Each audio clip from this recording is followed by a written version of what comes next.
Integrarea europeană a fost din start o minciună. Această minciună au promovat-o Filat cu Ghimpul pentru a ajunge la putere. Mai târziu de discursul pro-european s-au folosit lupul cu Plahotniuc pentru a pune mâna pe rezervele valutare ale țării și a înlătura pe Filat și Ghimpul de la putere. Dar indiferent cine ar vorbi de integrare europeană, Plahotniuc sau Năstase, Leancă sau Sandu, ea tot rămâne a fi o minciună. Integrarea europeană presupune doar un suport din partea Uniunii Europene pentru modernizarea Republicii Moldova și apropierea ei de standardele europene de viață.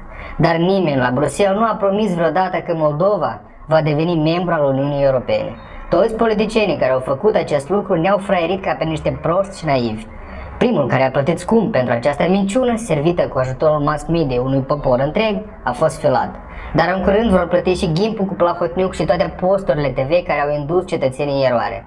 Eurointegrarea, cum a precizat și Iuda Ghimpul, s-a dus, e peste dealuri. Ea nu există și nici nu a existat vreodată.